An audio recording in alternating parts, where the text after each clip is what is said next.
Hello, welcome to the International Schools Podcast. I'm John and Dan. Nice to see you. How are you doing? Good, John. First time we've spoken this year. I'm very well. Quite a busy start to the year as always, but I haven't been traveling, so it's good. What about you? How are you feeling? I'm How's things good. been? I'm on, 2026 is looking bright and sunny, better hopefully than 25. I'm just hoping the world can behave, because Exactly. right now it's a little crazy, but Like I feel. we have to just keep positive. Yeah. Dan, it's kind of interesting because, I think you and I both appreciate that photos, we have families and we take pictures of our kids and we put them on Instagram. Are you somebody that shares photos of your kids online? Um, Not really. I've reduced my social media presence. I don't post anything on Facebook. I have Instagram, but it's only set to my share with my connections. Um, so I'm very kind of cautious. I don't really post anything to be honest on that. But that's not just because of my kids. I've just kind of cut Yeah, down my social yeah, media yeah, yeah. activities Same completely. here. I pretty much only LinkedIn, and LinkedIn, it's all yeah, work and professional related. So I'm pretty much 100% LinkedIn. I think yeah. you are now. Yeah, yeah, exactly. I feel the same. But what's really interesting is that these images, and if you look at, the media, and especially with AI generated deep fakes and images that young adolescents and young kids are posting, sometimes it's kind of amazing. And I think one of the things that schools have done is they've got rid of the cell phone, the smartphone. That's a big move, trying to contain that and really get kids to focus on the moment and the learning. But images can be super powerful, and throughout history, I mean, even if you think of hieroglyphics and you go into the pyramids, those were all images telling a story. And I think many of us through social media like to tell a story. Sometimes I think it's not the honest story. Like No. we're never posting pictures when we're not happy or when we're overweight or something's not going well. It's always the beaches, the sunsets, everything's amazing. And I think for kids, this has become a really big place with influencers and to share these ideas out, the images. And I think so often we forget the power of images, but also what does it mean once your image is out there? It generates its own story.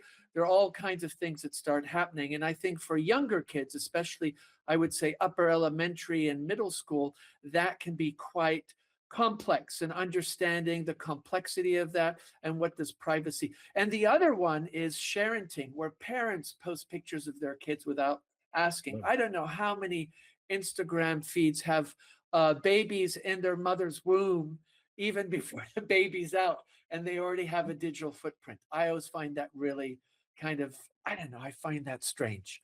I Yeah. just don't feel that that's really necessary. Anyway, we are very image focused, and social media has really provided a powerful platform to leverage that in many different ways. So, over the holidays, actually about a month ago, I was reading this article in The Guardian about deepfakes and what the kind of things that are happening in the UK. And I came up on this organization called Everyone's Invited. And I dug into some of the work they were doing, watched the videos, and I thought, wow, it would be cool to have them here. And guess what? They're here. Yeah. And I feel so because I went to, how often when you find something in the Guardian and then you reach out to that person, do they even answer? But I feel very honored that we have Alex here from Every One's Image. And just a little bio about Alex. Alex is head of education at Everyone's Invited, and they really play a very important role in developing and leading programs to support schools in engaging directly with kids, raising the awareness about the challenge of rape culture with empathy, compassion, and understanding. And we're going to unpack that term a bit more because I think that's quite a harsh term, and we're going to find out a bit more. She oversees community champion programs and also really supporting and empowering schools and students to become advocates for change in their own school communities with this whole world of images. So, Alex, a very warm welcome. Hi, thank you so much for having me. I'm very excited to be here. So maybe start off for people that did not read the article Yeah. or aren't familiar, because a lot of our audience is international. Tell Yeah. me a bit about your organization and why is it called Everyone's Image? Yeah, of course. So Everyone's Invited actually began back in the summer of 2020. We were set up by our CEO, Somasara, and really interesting kind of what you were talking earlier about the impact of social media and kind of how integral it is becoming in people's lives and everything is being pushed out there. We really started this whole movement on social media, on Instagram, funnily enough. So Soma was at a time during COVID, during lockdown, where a lot of us were inside. We were spending time on our phones. We were having conversations with people online. And she started to think about the kind of experiences that her and her friends had whilst they were at school, whilst they were at college, whilst they were at university, and realized that at the age of 21 years old, majority of people that she knew had some kind of story related to sexual violence and had actually experienced some form of sexual harassment. And she found this really interesting because although so many of us experience these things, she felt as though we don't really talk about it. It's kind of seen as part of the experience of growing up and had become pretty much normal in her and her friends' lives. So she shared her story on Instagram, just one day posted her testimony, with no real intention to, start a charity, but really just to see what the reaction would be and whether other people have these kind of experiences as well. And she had an influx of hundreds of messages from people writing in their own submissions, and people were writing in their own stories saying things like, yeah, actually, this happened to me, 2 years ago, this happened to me whilst I was on the bus, or, a couple of months ago, this happened whilst I was at school. Can you share my story as well? And she had all these people asking her if she could share their stories. And that's exactly what she did. So she posted all of these stories completely anonymously, so taking out kind of names, locations, that sort of thing. And then she then received kind of from hundreds to thousands, and then it was tens of thousands. Because she received so many messages, her and her friends set up this website called Everyone's Invited, which was kind of like the first initial Everyone's Invited webpage, where you could go and submit and share your story.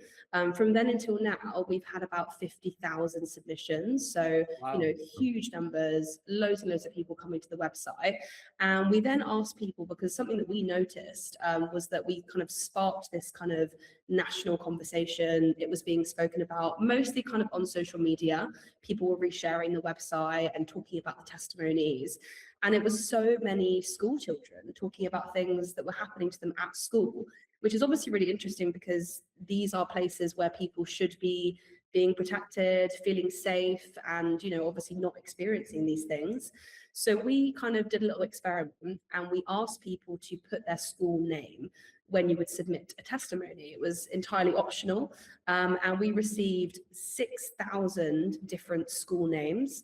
And we collected all of these, we put them into a list, and we posted it on the internet. So as you can imagine, this blew up all over the press, all over the media, a real mixed response, obviously. We had quite a lot of backlash around the list for kind of obvious reasons that it was kind of putting these schools into the spotlight. But the reason that we did the list was not to kind of point the finger or blame specific areas or schools. It was to show that this is a culture issue, that it's not like these schools, it's pretty much every single school in the UK. These things are happening and we really need to start having conversations around it. So that was around 2021. So obviously kind of 5 years from then, we've grown massively. So we became a registered charity a year after in 2022. And we realized that actually this incredible data set that we have from all of these stories really showed us the real kind of issues happening in schools and amongst young people. And we realized that actually we are in a position to start giving this education and sharing with teachers, with parents, and speaking to students about what is going on. So that's exactly what we did. So in September 2022, we launched our education program. So we've been running it. We're now in our 4th academic year.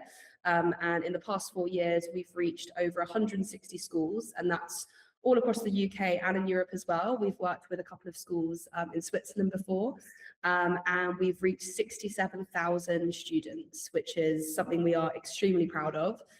Just kind of continuing to raise awareness, but actually kind of thinking about prevention and kind of where we go from there. Wow, that's Interesting. just impressive. Yeah, what are the testimonies revealed about school culture that the statistics don't really show or policies don't really show?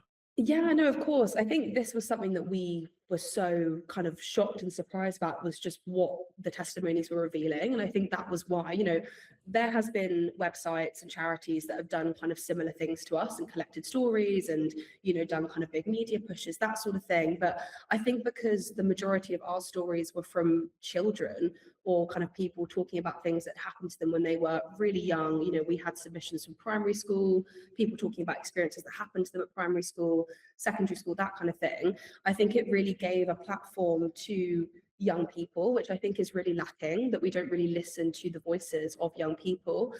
We have one of the largest data sets of sexual violence in the UK. And it's also unique because it's not numbers, it's not statistics, it's words, it's stories. And I think that was so powerful and really moving and really kind of showed people what was going on.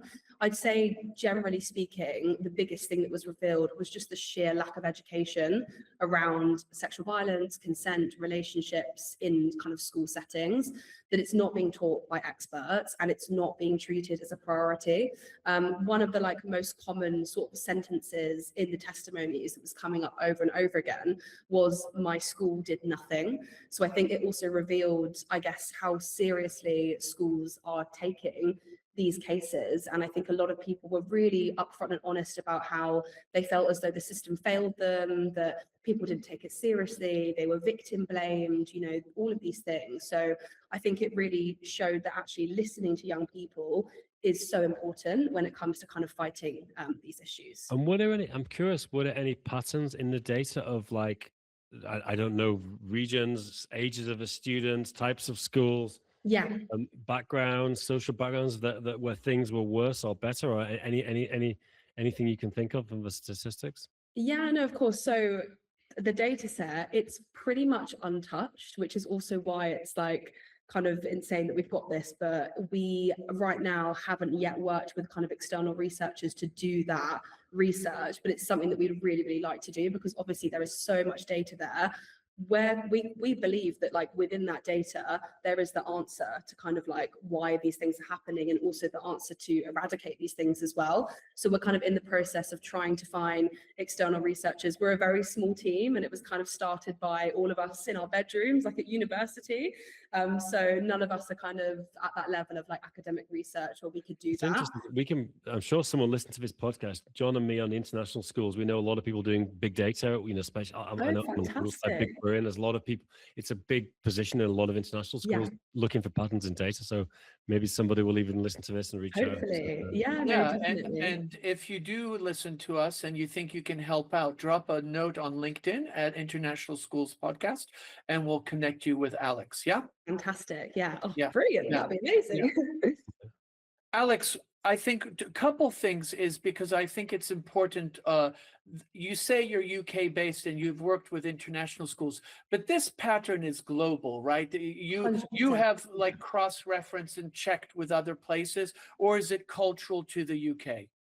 The testimonies were global. So we had a lot of testimonies from places like France, from America, from other places in Europe as well. So I would say it's completely global. And I think especially when we first kind of started, everyone's invited, that national conversation, it was a global conversation because it's, was on social media.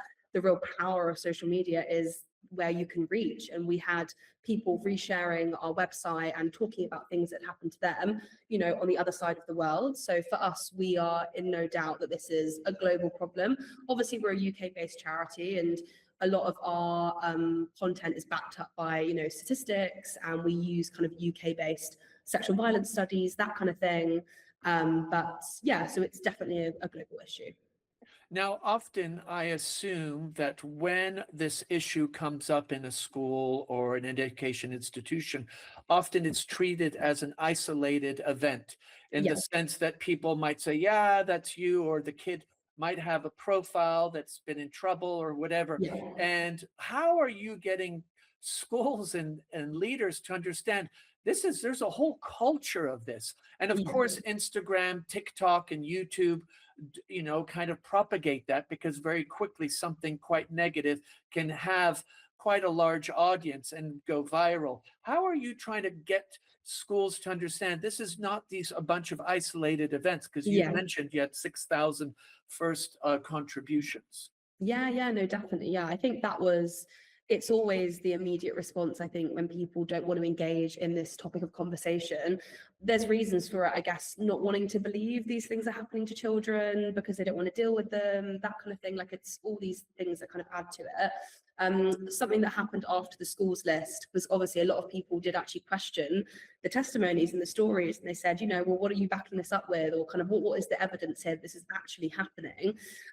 There was a investigation by Ofsted, which is the kind of school regulatory body in the UK. They actually, because of our schools list, did an investigation into like hundreds of schools and colleges in the UK, and they asked students kind of questions around what was happening to them. Some of the statistics that came out of that were really shocking, but kind of confirmed the work that we were doing. So it was around, I think it was 92% of girls and 74% of boys said sexist name calling happens a lot or sometimes.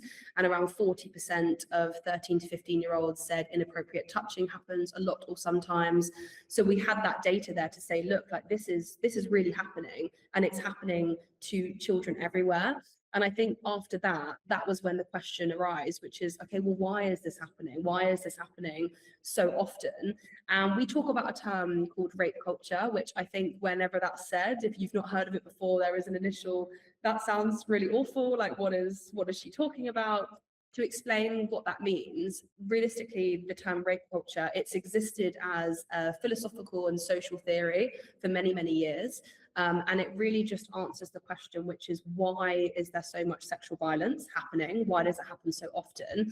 And if you really break down those words, rape culture, it's how our culture treats rape or kind of topics related to sexual violence.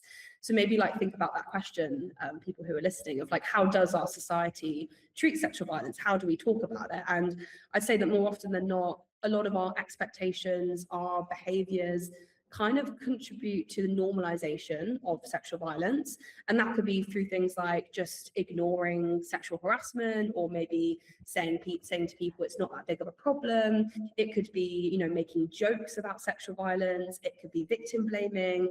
All of these behaviors that I think we probably witness, overhear, see, and sometimes do ourselves because of our kind of own internal biases every single day, that is contributing to this kind of wider problem of kind of rape culture in society.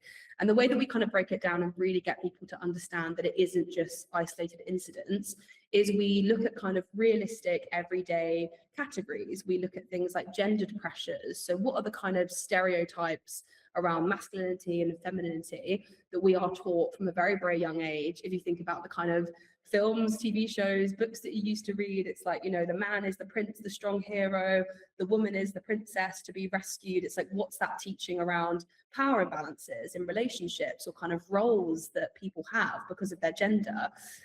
We look at kind of media as well, which I think is the biggest sort of area where I think people can really start to see how rape culture functions. Is, think about the kind of TV shows and the relationships you would see in those films, the kind of violence that it might normalize, the kind of jokes that it makes, and then thinking about our language. So the way that the media reports on sexual violence, a lot of the time it's really passive language.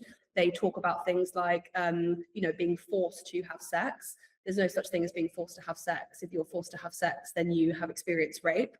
So it's kind of like dumbing it down, kind of watering it down. That kind of contributes to it as well. And I think when you use these like real life examples, you get people kind of being like, oh, actually, yeah, I have seen that, or I have overheard that, or I have heard someone make that joke. And it's about getting especially young people to understand that we contribute to this all the time, and that's okay. It's not like a blame game. It's not attacking. It's not pointing the finger. It's saying that, we can change the culture. Our culture is up to us. It's changed throughout history, which I always find really fascinating. So it's really exciting to imagine what could that culture look like. the biggest thing about Everyone's Invited is that we are trying to eradicate rape culture and create this kind of new positive culture where we do discuss the realities of sexual violence, and we also support victims and kind of create those spaces as well. Yeah, I mean, it's just, I think what's really interesting as you describe and you kind of break down this term rape culture, it's just the multi-layeredness of it and the Exactly, yeah. complexity and how it's tied into so many different things, social media, cultural norms, gender bias, all those things that, are part of our culture. And sometimes maybe we're not as present in being aware of where they are and what they're happening. Was the Me Too movement anything?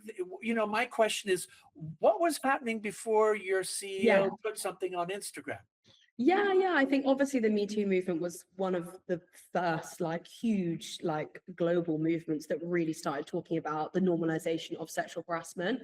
I think that was where conversations around rape culture kind of started, but I feel like the Me Too movement that word wasn't used by the media that was reporting on it anyway.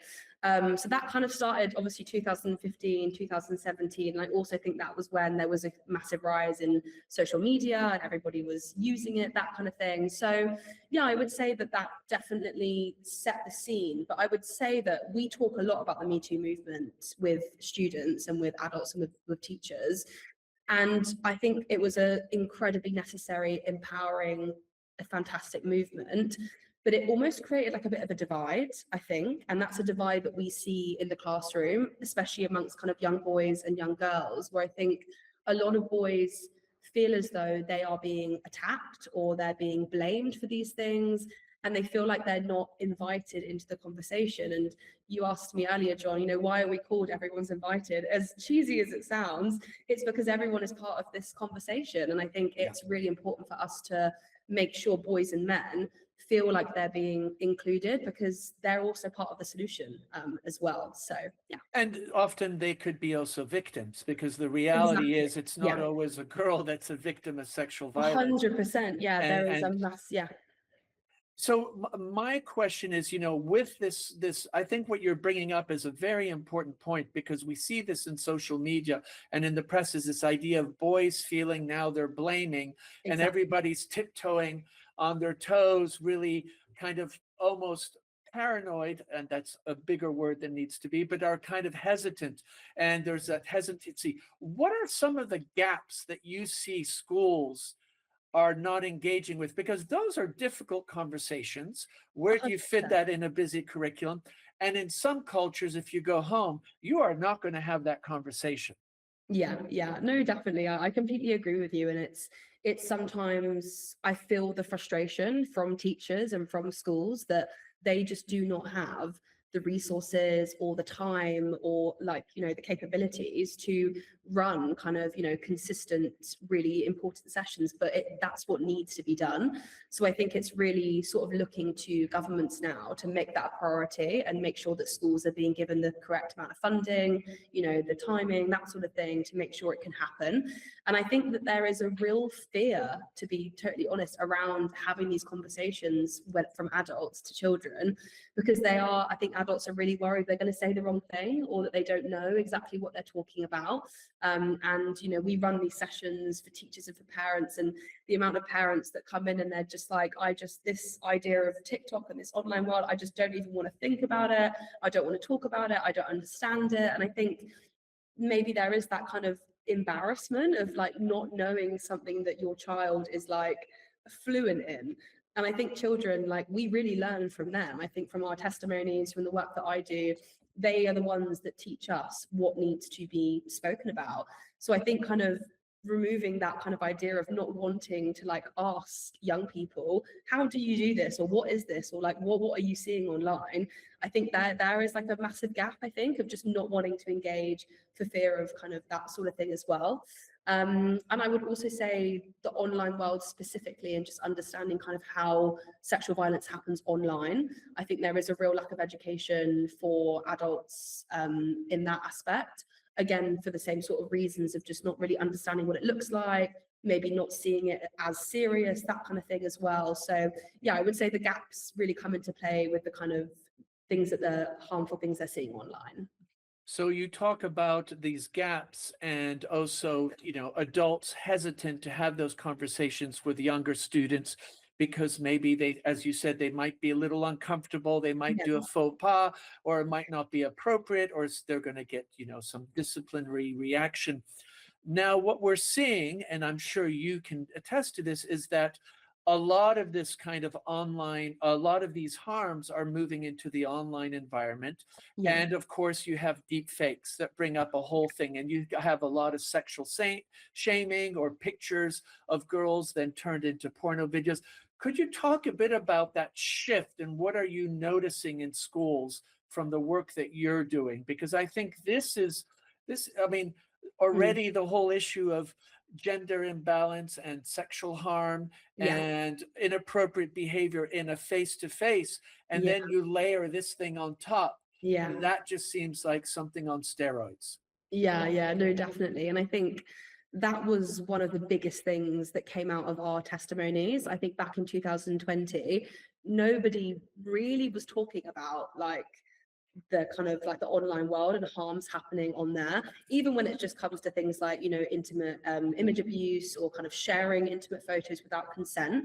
And that was, I think, one of the biggest things that really then started this kind of nationwide conversation, because we had so many testimonies of people talking about things that happened to them whilst they were online. So technology facilitated abuse is a massive topic for us. It's something that comes up time and time again.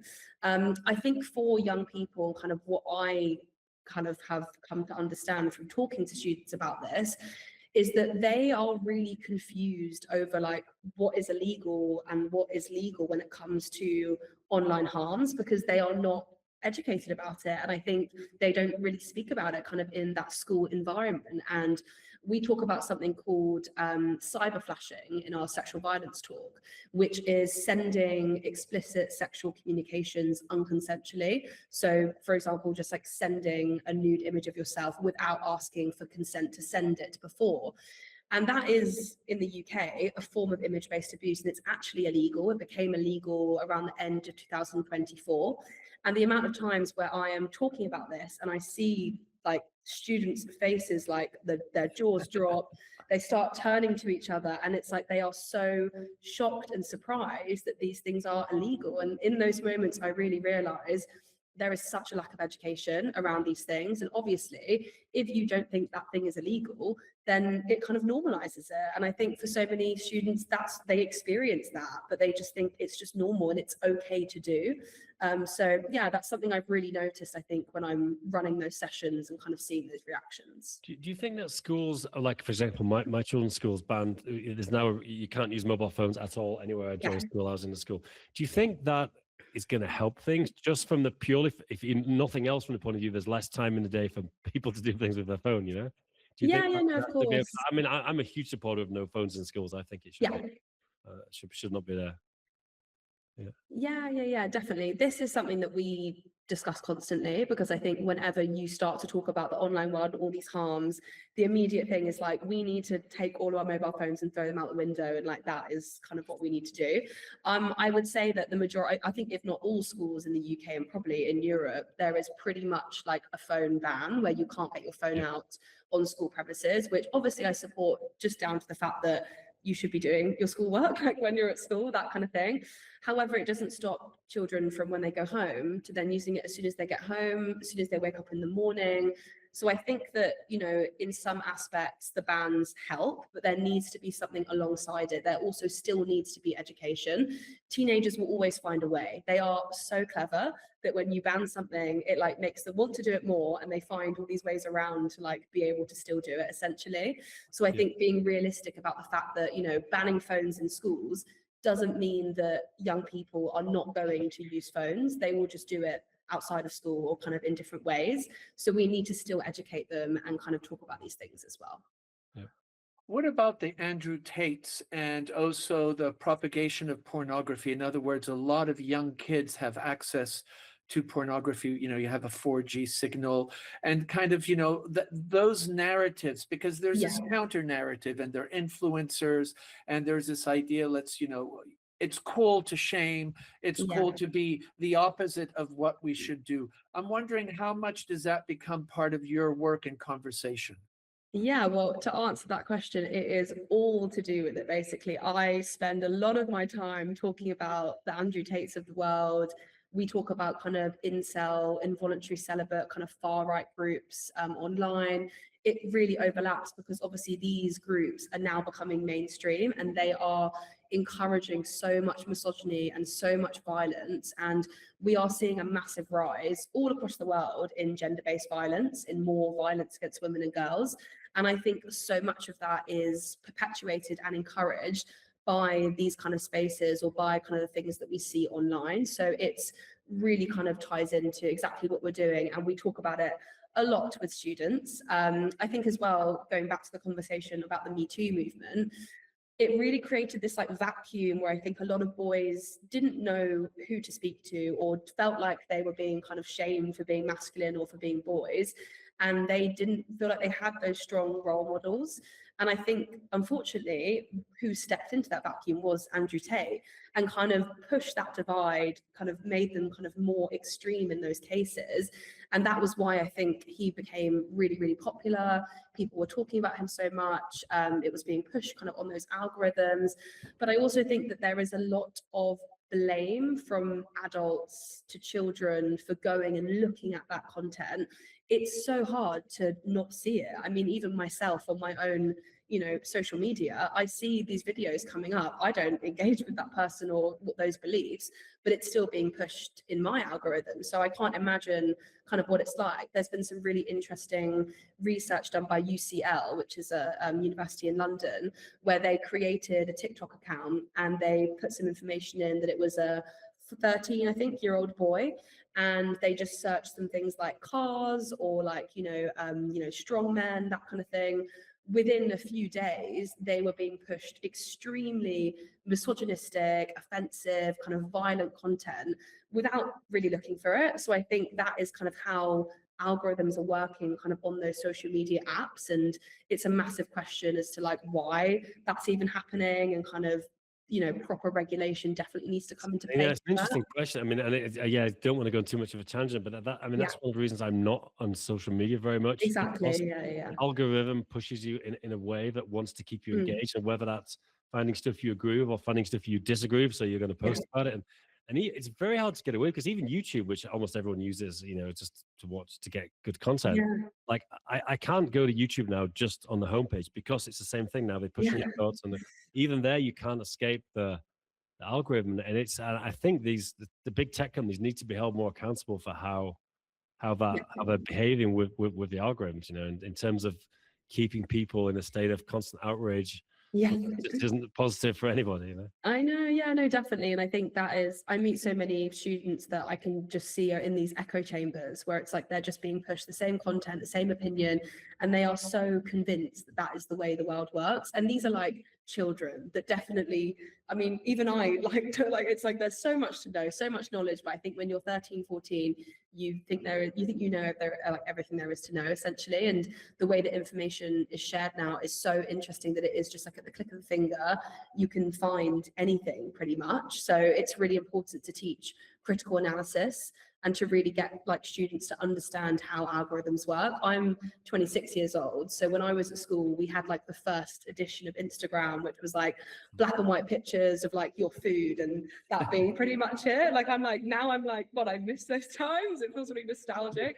But even then, like Instagram was affecting how I viewed myself, how I viewed my friends, and that kind of thing. So the way it's kind of transformed now into what it is, I wasn't taught what an algorithm is or how it works or any of that when I was kind of given this app.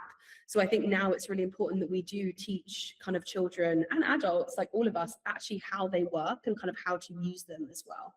I think your point is a very important one, is adults too, because Yeah. as Dan was saying, adults get sucked into this, and you can look at the 100%. political landscape, and then kids are in a home environment where an adult is engaging with these extreme behaviors based on algorithms, and it just becomes kind of a vicious circle. I mean, the Yeah. reality is kids are not born with a device. Yeah, Anything that they exactly. see and react to at some level is going to be based on what they're observing around them amongst their Yeah. peers, their parents, larger family. So no, I think this is really quite challenging. Well, curious what you both think as well, sorry, John, about just not giving children phones. Like, I mean, I have Mm, this interesting thing with my kids, like what age do you mm. hold it off till? Because obviously you can avoid a lot of this by them not having a phone or not having an internet connection. But then for example, at my kids' school, there's been a lot of instances of bullying where the kids haven't had a phone, other kids have, and then they're all talking about them in the WhatsApp groups, and this is all kind of another negative side. So even the kids, and they feel excluded from everything that's going on. So I'm curious about the not, the just not giving children phones and how this Yeah. can affect this in both ways, good or bad. Yeah, no, definitely. I think I actually met a teacher very recently that was like, I'm getting a brick Nokia phone and like, that's it. I'm logging off from like the whole world, which I was like, sometimes I'm like, I support that.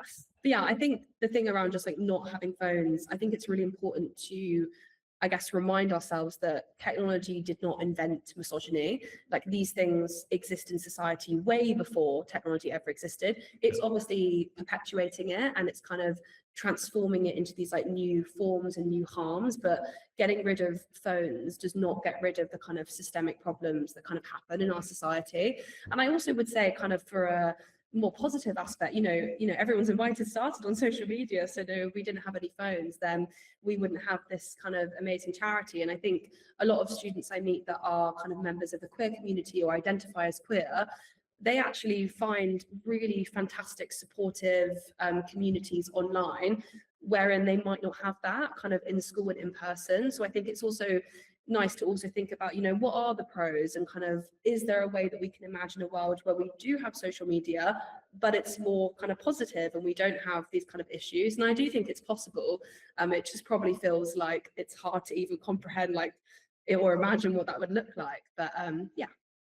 I think, maybe one thing in Australia's tried to do that is also Yeah, the yeah. age, Dan, Under maybe it's 16, is it about in Australia? Is that right? 16, 16. Yeah. 16, yeah. And I think France is about to do it. I know our state here in Switzerland, they have that in the docket to vote this year, is to ban social media for anybody under 16. Mm. The bottom line is, all our good intentions, we have these Kids will get very around that in 10 seconds. Like, Yeah. that will never Exactly. work. But the other thing is, we have to remember is that, and with AI especially, the goal of AI is engagement, right? They want you to be engaged, and the tech companies, they don't want you not having a phone. Yeah. And it becomes really hard. I mean, we actually, just a side note, in Switzerland, we're going to vote if we should still have real money or not. Wow. Because there's the question, are we just silly printing money out? But then that suddenly makes it a non-negotiable to have a digital device to function in society. So Yeah. these kind of things keep percolating up. And I think, Dan, your point's an important one, is, what is the right age? I think if schools and parents can get together and say, until they're in high school, they actually don't need a phone. Yeah. But I'm not sure that's always the case. And of course, trying to get different parents together and agree on that can be quite challenging. One thing, Alex, is this socioeconomic? Does it depend how much, if you're middle class, low economic, or is there certain cultures? I'm just wondering, because we have a very Yeah. international audience, and I'm wondering, have you seen patterns, or is it pretty much across the board? It's just a human fact that we have these things Yeah. going on. Yeah, I would say just that really. I think for us, there wasn't really like a common pattern, especially with like the schools that were coming up. It wasn't like it was just sort of state schools. If anything, what sparked the huge national conversation was that it was so many seen to be very prestigious private and independent schools in the UK were coming up in the testimonies. And I think that's what really I mean, it shocked people, but for me, I'm like, I don't find that shocking because it's like this can be anyone. Like anyone can experience these things, anyone can perpetrate these things, and I think there is that idea, there is this kind of myth around rape and sexual violence that it's only happening like down dark alleyways through strangers, and we're taught that from a young age. Even like myself, of teachers telling me like, don't walk home alone at night. You've got to be really, really careful. Me hearing that when I was younger, I was thinking, okay, that's where I'm going to sort of experience this. But actually, the majority of cases of sexual violence are people that know each other. In the UK, 6 in 7 rapes experienced by women are perpetrated by someone that they know. And I think that's always really shocking to people, of this idea that actually it's happening at parties, it's happening in school, it's happening kind of in the home. That's actually the most commonplace that these things happen. So I think there is that kind of myth there around kind of like where these things are happening and who they're being perpetrated by. But no, it's definitely kind of everywhere. And I think it's really important we always call it myth busting, of like kind of, really analyzing and thinking critically about those kind of myths that we're taught. Oh, thank you. That's really helpful. What about schools and parents? Because obviously schools might be working with your organization, and you've worked with international schools, Yeah. and you're working with the school on these issues, and you've got a good flow going. Kids are opening up, but then there might not be that connection with home. What are some things that you're advising schools to do so there aren't those gaps maybe between home and school, and that conversation is really has an arc, it continues outside of school? Yeah, no, definitely. It's of the utmost importance to us that this work is holistic, that if we're trying to prevent and end sexual violence, we have to think about this child, this like kind of circle of network of who is it that they're going to be interacting with. If they attend one of our talks where we're discussing this and they go home to a place where their parents disagree with everything, it's kind of like all the work feels like it kind of goes out the window. So for us, it's compulsory for a school to book staff training. So if we do any work with students, we do a session with staff as well to kind of feedback what's been happening and kind of introduce them to these new topics. And then we also offer free parent talks as well. Now, we have had a real struggle over the past few years to have engagement kind of on these numbers. To give like a rough example, we've reached, over 67,000 students, but we're still under 1,000 parents, which makes no sense. Like it should be double or triple of like the students. Why might that be? I think after doing a big kind of like audit into why that's happening, it's hard, I think, for parents to find the time to attend the sessions. The sessions aren't compulsory. I mean, kids have to go to the sessions. They're in school, they're told you're going to go to this talk. To say to a parent, we're doing this online parent talk or in person, it's really easy for them to just not turn up or kind of not want to go. And I think there is just like a lack of engagement around these topics, I think. But the way in which we're kind of working on it at the moment is trying to make it as feasible and kind of easy for parents. So we actually created a WhatsApp announcement channel where you can scan a QR code, you can join it. You can't send messages, but we send in regular updates, we send in articles, we kind of share helpful training. We started that only a month ago, and we've actually got over 200 people signed up, which is really exciting. So it kind of shows that actually kind of finding those different areas of communication where parents and carers can kind of engage with. And something that we're trying to kind of push at the moment is to think about how workplaces can actually support the parents and carers and their employees by letting them kind of do these sessions during the working day, and also kind of funding it and supporting it as well.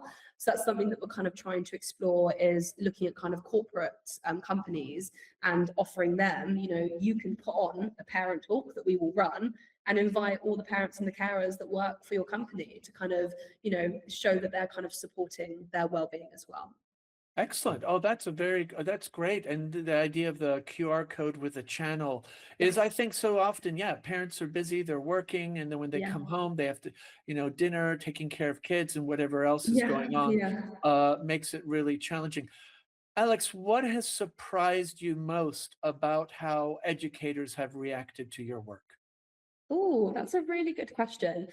I would say that when I kind of started doing this, I was really bracing myself for backlash. And I really thought that we were going to experience, in those school settings, a lot of backlash and a lot of like educators and people just like maybe disagreeing with us or having kind of different opinions. And, you know, I do experience that sometimes. It kind of comes with the nature of the job. But I would say I have been so surprised at just the extremely positive reaction from all of the kind of people that I meet, of just they're so happy that we are talking about this. And I would say that our kind of superpower, everyone's invited, is that we are all a really young team. I mean, I'm 26 and I'm one of the oldest members of the team. So we're a super young group of people. A lot of the time it's university students. We've got loads of volunteers that are kind of still at university. And I think people are so excited by that aspect of our organization that actually we are actually the ones experiencing it, and we're kind of like in this generation right now and kind of can bring that insight.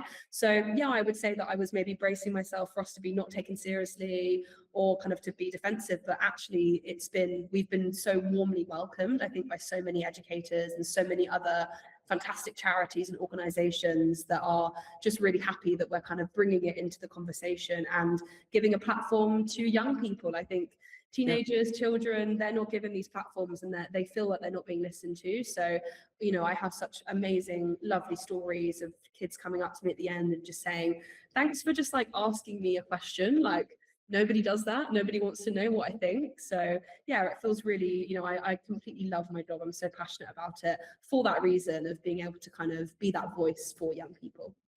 And another question is, then school leaders, they bring Yes. you in, and they're really happy to have everyone's invited in your wonderful workshops and everything.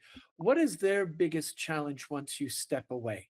Yeah, that's a really good question. I would say the biggest challenge is to not let the conversation stop there and to kind of like keep the momentum going and kind of keep having those conversations, which is difficult because when we're coming in, we are doing 1 hour to an hour and a half with staff. We're doing a few hours of students. In the grand scheme of things, it's not that much time to talk about such a complex topic and all these other different kind of themes that come up as well. So I think it's kind of the biggest challenge for schools is finding that time and commitment to continuing that conversation and kind of having those spaces kind of open up. And we get a lot of questions from schools, which is, you know, how do we do that? How do we make sure it's not just a tick box and that when you leave, the conversation leaves with you? And something that we suggest is by kind of, you know, one school, for example, started this kind of like lunch drop-in space, and it was actually set up by students, wonderfully enough, where students could go and just kind of talk about things that have maybe come up for them on social media or it happened that day and there was a teacher in the room, and it kind of built this more stronger community within that school. So I think just like, you know, that's probably the biggest challenge, but there's a lot of things that schools can do and we are always there to support them. I always say, like, I'm not going to come in and do this talk about, you know, something, a huge topic like sexual violence, then be like, bye, good luck. We always say to them, you know, we are here for you even when we leave. We offer kind of free online training. My phone is always constantly ringing with teachers being like, this happened today, like, can you help me? You know, we're always there to help support. We offer so many resources, lesson plans, you know, we have like a glossary of terms, we update them constantly. So yeah, I think it's also kind of on us to kind of give those resources and make sure that schools are supported.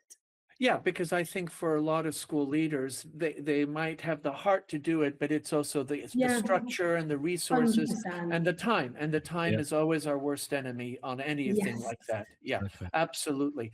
So you now are 5 years old. Yeah. And you also, I just want to tell our audience, you've worked with international schools, so you're not only Yes. committed to the UK, but that's really kind of where you started.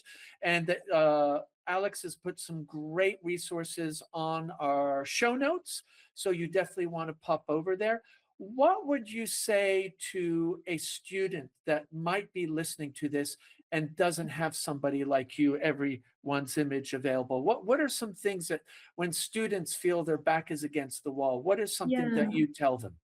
Yeah, no, definitely. And I've had this question before from a lot of the students that I work with. I think we always end every talk with this kind of slide that we have up and it says making change. And it's like, how do we make change?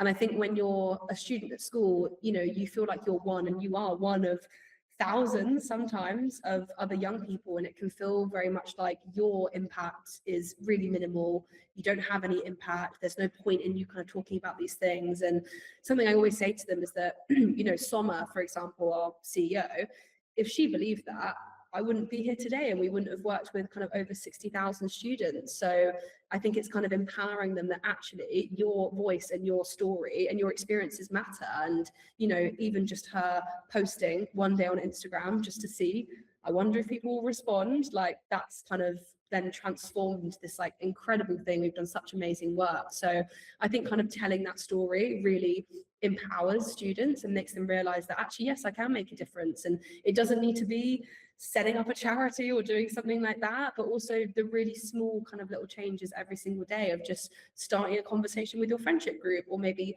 calling in on your friend's language, or not wanting to watch a certain TV show, or follow an influencer anymore. Even those things are really important and are kind of like adding to this as well. So that would be kind of my advice to them. Yeah, we had Dan and I just talked to Inspire Citizens. They're an organization that do advocacy for kids on global citizenship. And so a lot of the themes that you're bringing up was Yeah. also kind of their focus. What Yeah. about for educators and school leaders? What is your advice? Because many of them might not even, not that they're not aware Yeah. of this, but they might not be addressing it, or they're Yeah. like, ooh, I don't want to go down that road. Yeah, no, definitely. Yeah, I think my advice would be that if you're kind of wanting to maybe start making that change or wanting to know more about it, but maybe you do feel that fear of just like, I don't know if I want to like uncover this whole thing, I would say to just like listen and to ask questions, and definitely offer that kind of open ear, especially to young people and to children. You don't need to have all the answers. I don't have all the answers, and sometimes I get asked a question and I'm like, I do not know what to say to that. And that's completely fine. I think just starting by asking questions, and, just asking the young people in your life, whether it be kind of in your school setting or like your own children at home, to just say like, how do you feel about these things? Or kind of what have you been seeing online? That really just starts a conversation. That's really what we're intending to do, is to just start conversations. We're not asking people to do these huge things or change their like entire lifestyles. If it's really just you going home and just talking to your partner or to your children about this podcast or about the kind of the work that we're doing, that is exactly the kind of intention behind it and what we are trying to do. So that would be my advice, is just to start that conversation and start by asking questions. When you have those conversations in schools and you have a whole group of kids, say from ages 10 to 16, do they share their stories up front, or do you have some type of structure where they can put an anonymous piece of paper and then you read them? I'm just wondering, how open are these kids in a public forum, and are there teachers in the room, or do you say teachers stay out? Yeah, no, so obviously we always have teachers in the room during our sessions, obviously due to safeguarding reasons, but also because we think it's really great for teachers to also get to listen to what the kids are saying, kind of how they're responding.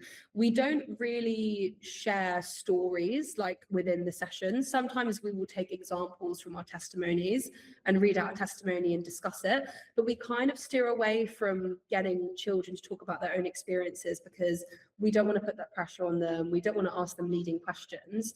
But we always say to them, if you want to share your story, you can go to our website. We still collect testimonies. I think it's a really cathartic and empowering space for a lot of survivors and victims. We do sometimes get disclosures after our sessions, where I think a lot of the time most of the time it's like teachers and adults, I would say, have this realization, oh, actually, I experienced this a year ago, but at that time it didn't even register in my brain. I didn't really know. So that does happen often. We obviously have a really rigorous safeguarding policy, so everything that's mentioned to us is then mentioned to the safeguarding team at the school. It's properly followed up with. But I think it's really, sometimes it can be really like heartbreaking to like have those people come up and like share their experiences. But I always find it really just like awe-inspiring when you've got this child who has realized something has happened to them, and they make that decision that day that they're actually going to talk about it and they're going to get support for it. So for us, it's all about kind of, victim-centered safeguarding and really thinking about what that person needs, how can they be supported, and that kind of thing. Wow, thank you. Dan, boy, what a topic, huh? Yeah, no, this is what I'm just listening in. Really, I'm learning something. So yeah, very, very interesting. Yeah, Alex, thank you so much for coming. And I'm going to keep writing to people that I read in The Guardian because obviously they like the International Schools podcast. But you were so kind to join us. And really, I want to tell people, go to Everyone's Invited. I've been to the website. I've spent a lot of time. There's some fantastic things there. And I think, as Alex said, if you want to just start a small change, it's really about just having a conversation. And I think the word that kept coming about was listening. Just be willing to listen and listen to these kids, listen to our kids, because there's a lot of things they have to say that are really impactful and kind of really heartbreaking at times. And we just need to be there for them. Just want to remind our audience, of course, the show notes. You'll get all the information from Alex. And I'm sure if you reach out to Alex, if you're interested in working with the organization, you can also contact her. They work with international schools, both online and face-to-face. So this might be something that you might want to reach out and explore further. And as always, thank you to our audience. We keep having more people. We hit the 100,000, Dan. That was quite Yeah, something. that's great. Wow, amazing. Yeah, I was like, wow, that's, and we're not millionaires. Did you notice? Oh yeah, I haven't made anything. It's cost us money. We've lost money. It's costing us money. Anyway, thank you to our audience, and thank you to you, Alex, our guest, for coming today and being so open and sharing all the learning and work that your organization is doing. Everyone's invited. Please do spend some time, and we look forward to seeing you at the next podcast. Thanks, Thank everyone. you so much. Thanks for having me.